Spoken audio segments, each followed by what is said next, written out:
In the small rural town of Maplewood, Georgia, the sun rose early and the people rose with it. Farmers laced their boots before dawn, mothers packed lunches for their children, and the air was filled with the sounds of tractors rumbling across fields. But in a modest house on the edge of town, one boy was not in a hurry to greet the day. His name was Ryan Miller, a 16-year-old with sharp eyes, quick wit, and an unshakable reputation for being lazy. Ryan lived with his parents in a small wooden farmhouse surrounded by rows of rice and wheat. His father, Mr. Miller, was a hard-working man whose hands bore the marks of decades in the fields. He was proud of his land, proud of his family, and hopeful that one day his only son would carry on his legacy.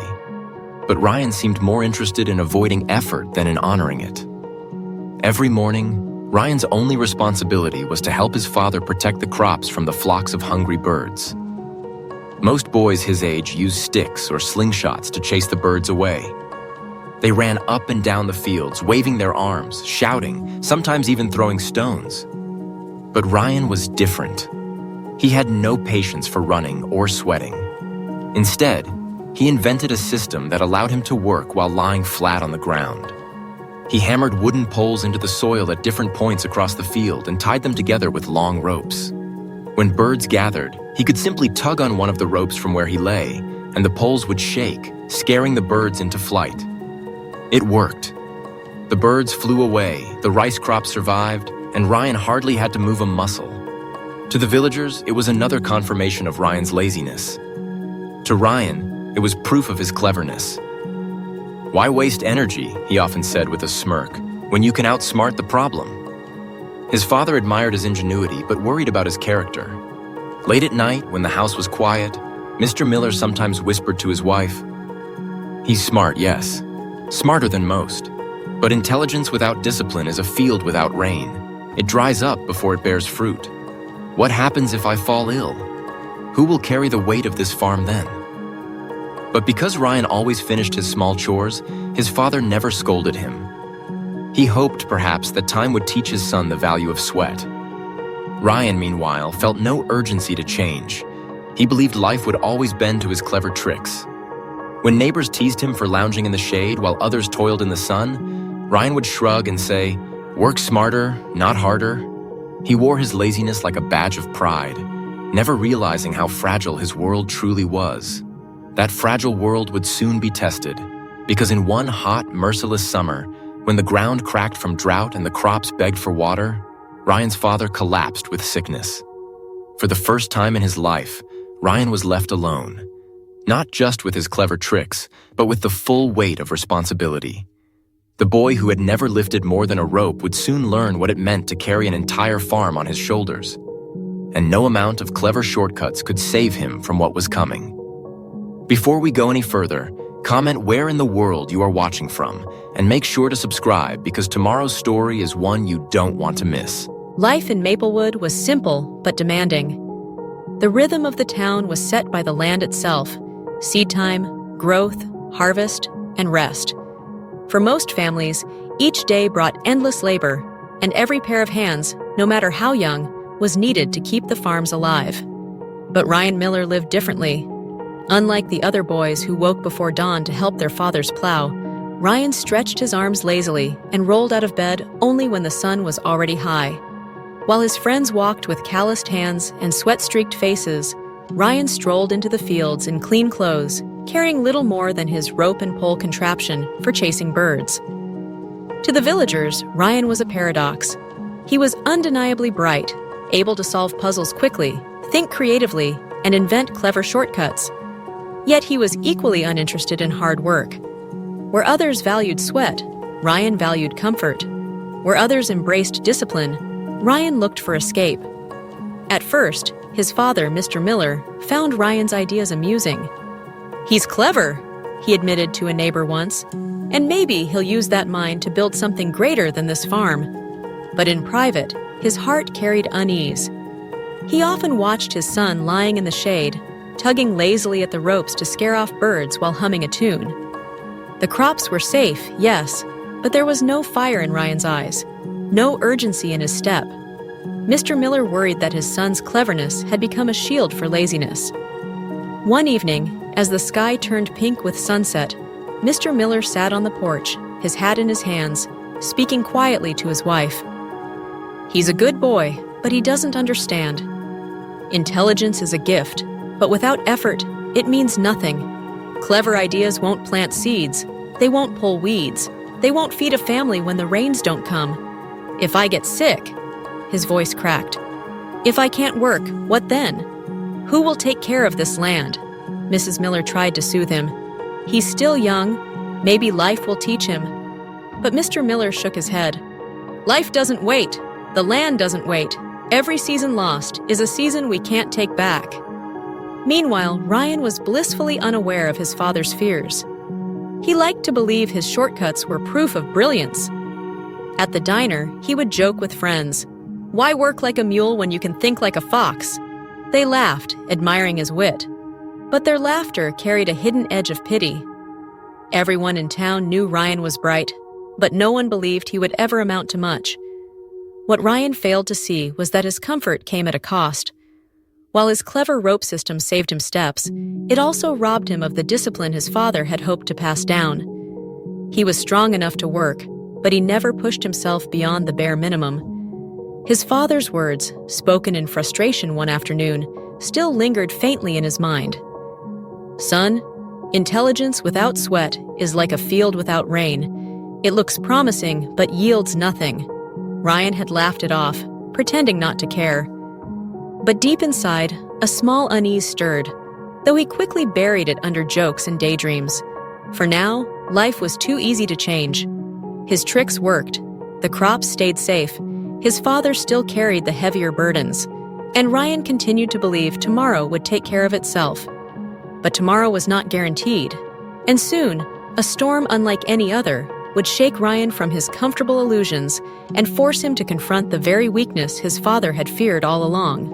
The summer that changed everything began with silence. In Maplewood, summers were always hard, but this year the sun was merciless. The rain clouds drifted past without dropping a single tear. The soil cracked, the wells ran low, and the crops thirsted under the blistering sky. Farmers across town rose even earlier, working longer, hauling water with aching backs to keep their fields alive. But for Ryan, life still carried its lazy rhythm, until the day his father collapsed. It happened in the fields. Mr. Miller had been bent over, inspecting the roots of the rice crops, when suddenly his legs gave way. Ryan, lounging nearby, jumped up in shock as his father slumped to the ground, his breathing ragged. Panic surged through the boy as he ran to his side. Dad, what's happening?" Mr. Miller's voice was faint, broken. "Just tired. Can't breathe." His face was pale, his body weak from days of overwork and heat. Ryan helped him back to the house, his hands trembling. The doctor came and confirmed what his father had feared: exhaustion, fever, and a body too worn to fight the season's cruelty. He needed rest, weeks of it. That night, the weight of the farm fell onto Ryan's shoulders. For the first time, the clever boy had no shortcuts, no tricks to save him. He stood alone in the fields, staring at the endless rows of crops, and felt the crushing reality sink in. At first, Ryan tried to manage. He filled buckets, staggered across the fields, poured water into the cracked soil. But his arms burned, his back screamed, and sweat blinded his eyes. He had never worked like this before. Every muscle rebelled. By the third day, blisters covered his palms. By the end of the week, the buckets felt heavier than stone. And still the sun blazed. Still the land demanded more. The crops, once green and hopeful, began to wilt. Leaves curled into brittle edges. The earth hardened like clay. Ryan watched helplessly as the life drained from the fields. One evening, after hours of failed effort, Ryan collapsed onto the porch. His clothes were soaked, his body limp, his spirit broken. The smell of dying crops drifted in the air. He looked up at the stars, their distant light mocking his helplessness. A hollow thought filled his mind. Why didn't I ever try harder? Why did I waste all those days lying in the shade, pretending clever tricks were enough? If I had practiced real work, I wouldn't be failing now. My family's hope wouldn't be dying with these fields. Tears welled in his eyes, though he quickly wiped them away, ashamed even in solitude. He had always laughed at hard work, but now he longed for the strength he had thrown away. Inside the house, his father coughed weakly. Ryan could hear it through the thin walls. He pressed his fists to his forehead and whispered, "I can't do this. I'm not strong enough." The night stretched long, filled with regret. Ryan replayed every shortcut he had taken, every morning he had slept in, every chance he had wasted to build the discipline his father had begged him to learn. And for the first time, he felt not clever, but foolish. When dawn came, Ryan rose with heavy eyes and heavier doubts. He staggered back to the fields, determined to try again. But deep down he knew he couldn't save them alone. The crops would die. His family's hope would wither. And it was all because he had chosen laziness over effort for too long. That despair clung to him like a shadow. He did not yet know it, but fate was about to place an unexpected challenge in his path. A challenge that would test not just his cleverness, but his will to finally fight his own laziness. The morning after another sleepless night, Ryan wandered into town with heavy steps. His father's fever still lingered. The crops looked worse than ever, and the burden of failure weighed on him like chains. He had no plan, no solution, just guilt gnawing at his heart. But as he reached the town square, he found a crowd gathered. Curious voices rose above the usual chatter of the market. At the center stood a man in uniform, a soldier sent from the governor's office. He unrolled a parchment and read aloud in a booming voice. "Hear this, people of Maplewood. By order of the governor, a great contest will be held 3 days from now at the Capitol. The winner will be rewarded with a chest of gold and a grant of fertile land. Any citizen may compete." The announcement sent ripples of excitement through the crowd. Some men whispered about the prize, others laughed at the idea of traveling so far just to lose. Women clutched their children's hands, shaking their heads at the folly of it. But Ryan's heart leapt. Gold. Land. It sounded like salvation. With that prize, he could save his family from ruin, pay for his father's medicine, and restore the farm. Without thinking twice, he shouted above the noise, "I'll join the contest." Heads turned. Silence followed for a moment, then came the laughter. "You?" one farmer scoffed. "The laziest boy in town?" Another chuckled. "He can't even carry a bucket without crying. What makes him think he can win a contest?" Even Ryan's childhood friends smirked. "Maybe he'll build another rope trick to scare the judges." The ridicule burned Ryan's cheeks, but he refused to back down. He straightened his shoulders, though his voice trembled as he said, "I may not be strong, but I'll prove myself. I'll fight for my family." At home, his parents listened in shock when he told them. His mother gasped, wringing her hands. His father shook his head, pale from illness. "Ryan," Mr. Miller whispered, "these contests aren't games. Men twice your size will compete. What chance do you have?" Ryan clenched his fists. "I don't know, Dad, but I can't sit here and watch everything die. I've wasted too much time already. This is my chance to change." His father sighed, tears brimming in his eyes. "Son, I only ever wanted you to learn the value of effort. If this contest teaches you that, then maybe it's worth the risk." Mrs. Miller placed a trembling hand on Ryan's shoulder. "We don't expect you to win. Just come back stronger than you left." Ryan nodded, but deep inside he wanted more than lessons. He wanted redemption. The next morning before dawn, he packed a small bag, bread, water, and a blanket. He kissed his mother's cheek, squeezed his father's hand, and stepped out into the pale light of sunrise. The road to the Capitol stretched long and uncertain. For 3 days, Ryan walked, his mind replaying every laugh, every doubt, every failure. With each step, he whispered to himself, "I'll prove them wrong. I'll prove myself." When he finally reached the grand square before the governor's palace, his breath caught in his throat. Hundreds of people had gathered, muscular men, seasoned warriors, rugged farmers. They all looked stronger, faster, tougher than him. For a moment, fear threatened to swallow him whole. But then Ryan remembered the dying crops, his father's frail face, his mother's worried eyes. He took a deep breath and clenched his jaw. This wasn't just a contest. It was his fight against the laziness that had ruled his life for too long. And for the first time, Ryan was ready to fight back. The capital was alive with noise when the contest began. The palace square, normally reserved for dignitaries and officials, was now a sea of people. Spectators, families, hopefuls, and competitors from every corner of the state. Vendors sold roasted corn and sweet lemonade. Children climbed on their father's shoulders, and the air buzzed with the tension of competition. Ryan stood among the contestants, his heart pounding in his chest. He felt small compared to the broad-shouldered farmers and scarred soldiers around him. Their arms were thick with muscle, their faces hardened by years of labor and battle. By contrast, Ryan's hands still bore the blisters of his recent farm work, and his body carried more doubt than strength. A man in fine robes stepped forward to announce the first challenge. His voice boomed across the square. "Competitors, your first trial lies ahead. You must cross the Great Lake. The first 3 to reach the opposite shore will move on to the next round. The rest, eliminated." A cheer erupted from the crowd. Contestants lined up at the water's edge, their eyes fixed on the glistening surface of the vast lake. Ryan's stomach dropped. A swimming race, he thought? He had never been much of a swimmer. He glanced at the men beside him, broad chests, powerful arms. If he tried to beat them in strength, he would sink before he reached halfway.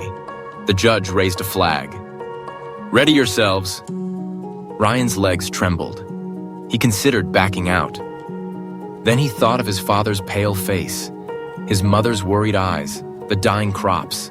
He couldn't quit. Not now. The flag dropped. "Go!" With a mighty splash, the competitors dove into the water. Arms churned, legs kicked, waves surged as the strongest swimmers surged ahead. Ryan, however, didn't move. He stood frozen for a moment, watching. Then an idea struck him. It's not a swimming contest, it's a race to the other side. While others splashed furiously, Ryan darted toward the tree line. Gasps and laughter rose from the crowd. "He's running away," someone shouted. "The lazy boy has given up already." But Ryan had no intention of giving up. In the forest, he searched quickly, eyes scanning for what he needed. Broken branches, a few sturdy logs, vines tough enough to tie them together. His hands worked fast, sharper now with desperation. Within minutes, he had fashioned a small raft, crooked but afloat. He snapped another branch into a rough paddle. Dragging the raft to the water's edge, Ryan shoved it forward and climbed on. At first, it wobbled dangerously, nearly throwing him off, but he steadied himself and began to paddle. Slowly, awkwardly, but forward. Out on the lake, the swimmers were already tiring. Some had started strong, but now flailed against the waves, gasping for breath. Muscles that looked mighty on land betrayed them in the water. One by one, their strokes slowed. Ryan kept paddling. His arms burned, but not with the hopeless exhaustion of swimming. His raft carried the weight. Stroke by stroke, he pushed ahead, passing one exhausted competitor after another. The crowd, at first mocking, grew louder, voices shifting from laughter to surprise. "Look at him go, the boy with the raft!" As the far shore drew near, 3 contestants remained in the lead, 2 muscular men who had paced themselves well, and Ryan, the boy everyone had dismissed. With one final push, he scraped his raft onto the sand just behind the 2 leaders. 3rd place. He had qualified. Ryan staggered off the raft, his legs shaky but his spirit blazing. For the first time in his life, he had used his cleverness not as an excuse to avoid effort, but as a weapon to survive. He looked back across the water, where dozens of others still struggled or sank. He had beaten them. The judges nodded, recording his name. The crowd erupted in cheers. Even those who had mocked him now clapped in respect. Ryan's chest heaved, his heart racing, but a small smile crept across his face. He whispered to himself, "Maybe I'm not just the lazy boy anymore." But the contest was far from over, and the next challenge would demand more than cleverness. It would demand endurance, courage, and determination Ryan wasn't sure he possessed. The next morning, the palace courtyard buzzed with excitement. The first trial had cut the number of competitors in half, and now only a few remained, including Ryan. Spectators filled the stands, whispering about the lazy boy who built a raft. Some praised his cleverness, others dismissed it as luck. But one thing was certain: nobody could ignore him now. A herald stepped forward, unrolling a scroll. His voice thundered. "Finalists! Today's challenge will test not just your strength, but your wisdom. Before you lies your task. Each of you will be given a massive wooden block. Your goal is to move it 1 kilometer to the finish line. You may choose only one tool to aid you. The first to reach the end shall be crowned the champion." Servants wheeled out enormous square blocks of timber, each taller than Ryan himself and weighing more than he could ever hope to lift. The crowd gasped at the size of the challenge. Ryan's stomach knotted. How could anyone move such a thing? The other contestants didn't hesitate. One muscular farmer grabbed a thick rope, looping it around his block and straining to drag it forward. His veins bulged as the block scraped slowly across the dirt. Another contestant, a wiry man with sharp eyes, chose a sturdy plank, wedging it under his block as a lever. Inch by inch, he pried it forward. Ryan, meanwhile, stood frozen, staring at the array of tools. Ropes, planks, hooks, even shovels. None seemed enough. If he tried to copy the others, he would lose. His body simply wasn't built for brute force. The crowd began to jeer. "What's he waiting for? Lazy boy doesn't even know how to start." But Ryan forced himself to think, "I can't beat them with strength. I need to use my mind. What is this block really? Just a shape. Shapes can change." Then the idea struck him. His eyes fell on a small knife lying among the tools. The crowd roared with laughter as he picked it up. "A knife? Is he going to fight the block? He's lost his mind." Ignoring the ridicule, Ryan knelt beside the block and began to carve. At first, progress was slow. The blade scraped against the hard wood, his hands blistering with every cut. Sweat poured down his face as he worked, but he didn't stop. He carved and chipped, shaping the block, shaving the corners, smoothing the edges. Minutes turned into an hour. The other contestants were far ahead, dragging their blocks painfully toward the finish. Ryan's progress seemed non-existent, until the shape began to change. The sharp cube softened into a rounded form, uneven at first, but steadily becoming a sphere. Gasps rippled through the crowd. He's making it round!" Ryan's arms screamed, his fingers cramped, but at last he stepped back. Before him was not a heavy block, but a massive wooden ball. He braced himself against it and pushed. To his amazement, it rolled, slowly at first, then faster as it gained momentum. The crowd leapt to its feet, roaring. Ryan pushed harder, his legs driving against the dirt, and the ball rolled freely down the road. While the others groaned and strained, barely halfway to the finish, Ryan surged past them, his ball spinning like a giant wheel. Dust billowed in his wake, cheers erupted from every corner, and for the first time in his life, Ryan felt the power of combining intelligence with sweat. The finish line drew closer.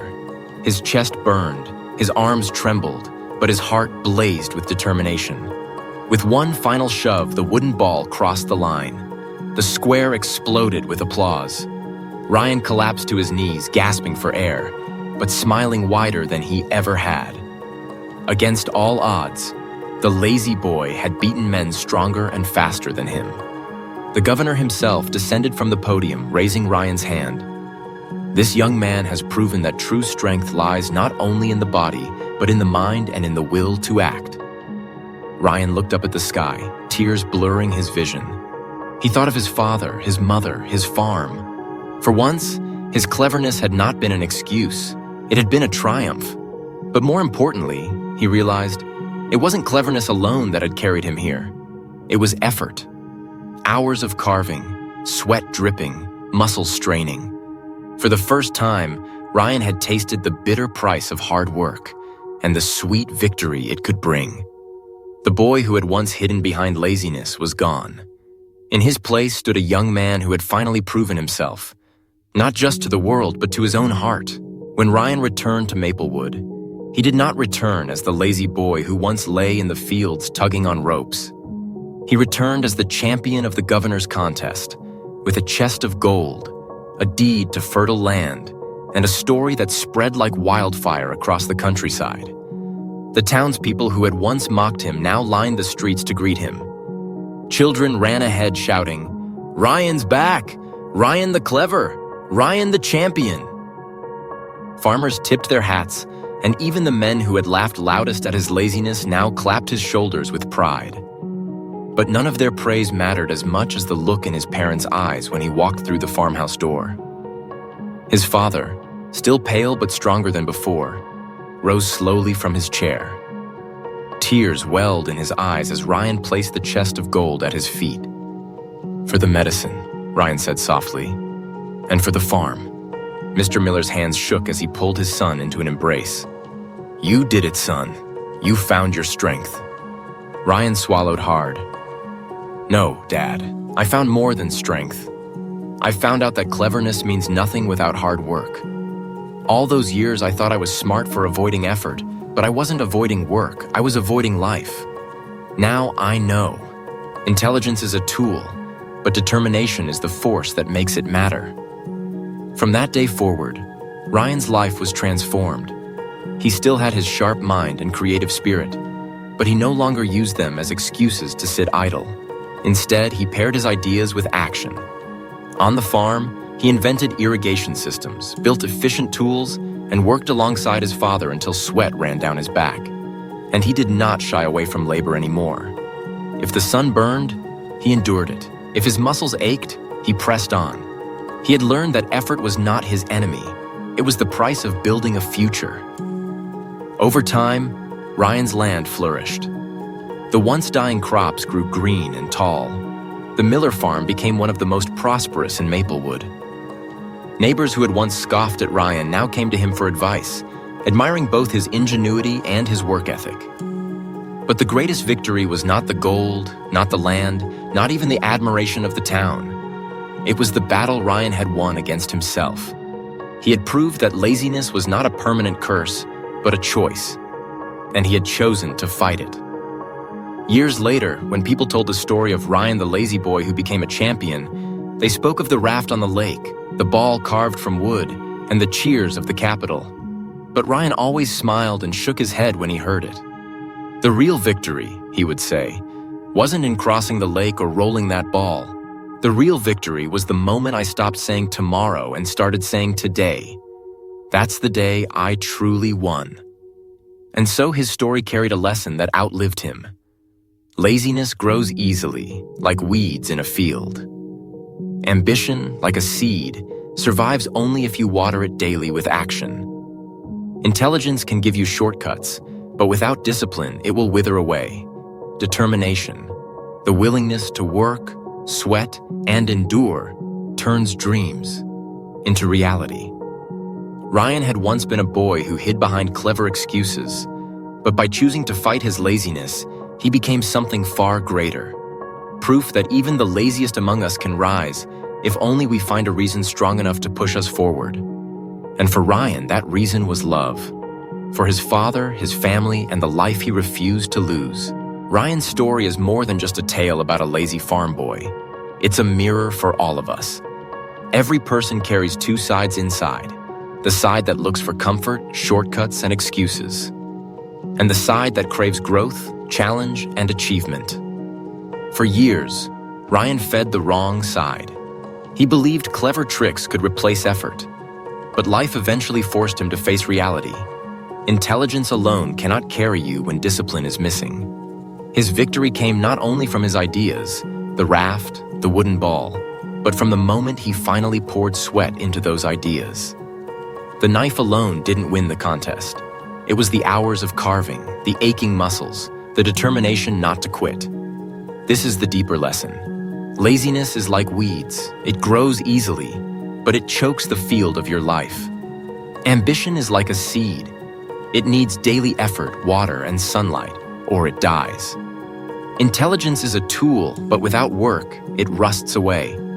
Discipline and action are the true engines of success. So ask yourself, which side are you feeding today? The weeds of laziness or the seed of ambition? Every action, no matter how small, is a drop of water for your future. If Ryan could change, from the laziest boy in town to a champion admired by all, then so can you. If Ryan's journey inspired you, don't let the lesson fade. Hit the like button to let us know this story made a difference. Comment below, what's one excuse you're ready to throw away today, and what's one action you'll take instead? Share this video with a friend who always says tomorrow, because maybe they need this wake-up call as much as Ryan did.